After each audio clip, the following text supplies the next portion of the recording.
ini kan ya seperti itu Aisyah itu termasuk istri yang dengan kriteria itu. Saya tuh heran sama Aisyah gini, saya tuh punya Musnad Ahmad ya, Musnad Ahmad itu 14 jilid.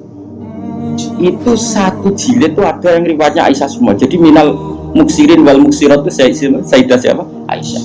Dan anehnya dalam satu jilid tuh Fuad, yang diceritakan Aisyah tentang Nabi itu pasti yang sisi hukum, bukan kenangan Nabi tidak punya uang atau taruh saja gini.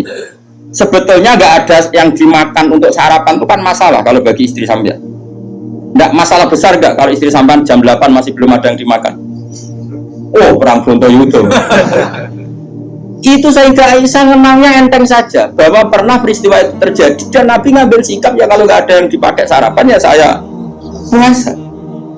Aisyah ya oke ya Rasulullah kalau nggak ada yang sarapan ya kita puasa. Kowe bayang loh di bojomu ayo. Nang nganti kiamat. Kok segampang itu menyelesaikan masalah ekonomi masalah. Dan itu Aisyah cerita ada dalam konteks dia kecewa tentang keuangan Rasulullah, cerita dalam konteks bahwa puasa sunat itu udah harus nginep niat. Buktinya Nabi pernah puasa setar setelah ada informasi gak ada yang dimakan. Coba kalau gak orang bener-bener sholihah. Ayo bojomu kira-kira dia mafhum ngono ta ora? Ono sarapan di kesimpulan, ayo Pak poso. Sekabeh kersane pangeran. Bujum nak ngomong ngono kadane aku tak kayak duwe yakin. Oh tak dia yakin. Siang kapan aja terjadi, tapi dibodohi lho.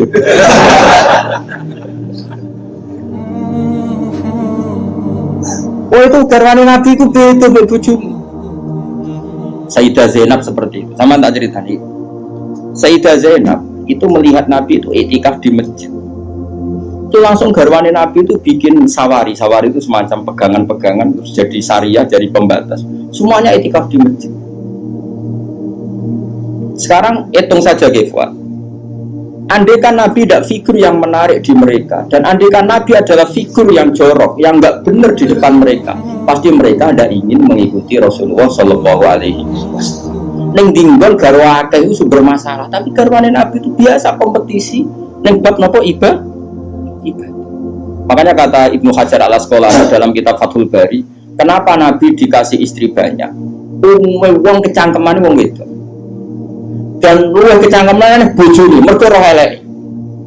Tapi Nabi digarwa semuanya menjadi sholihah, hafizah dan semuanya menjaga agama. Andai kan Nabi ada sesuatu yang masalah bagi Nabi, tentu ini akan keluar-keluar ning dinggon wong wedok ora iso nyempet apa yang dilihat dari suami. Tapi setelah ditinggal Nabi, mereka jadi perempuan-perempuan yang tambah handal. Sayyidah Aisyah jadi aktivis Iqamatul Haq. Sampai nggak terima sama Sayyidina Ali ketika secara zahir lama sekali menangani siapa? Qatalatu siapa? Utsman. Meskipun ya itu masalah ijtihad, kita percaya Sayyidina Ali, ya percaya Sayyidah Aisyah. Sayyidah Maimunah ya sama. Sayyidah semua istrinya Nabi. Coba sama lihat di hadis-hadis ini.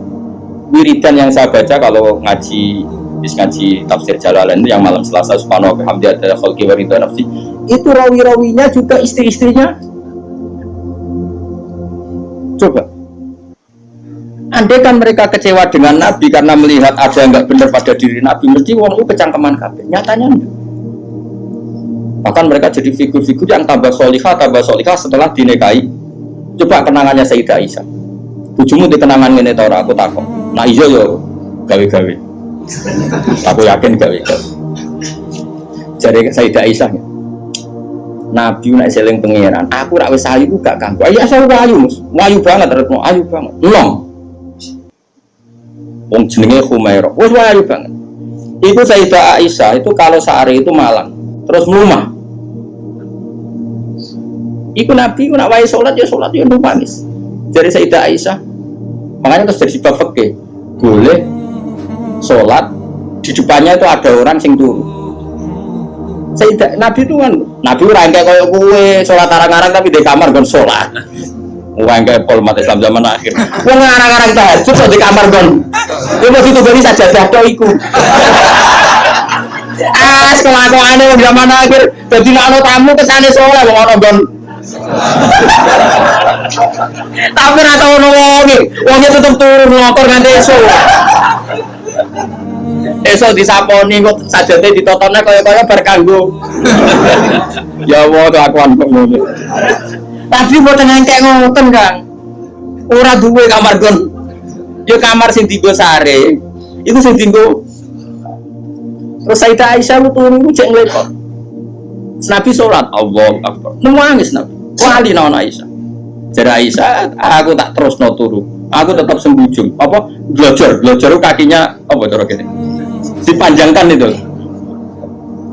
Nah, engko nak Nabi ape sujud lagi tak tarik.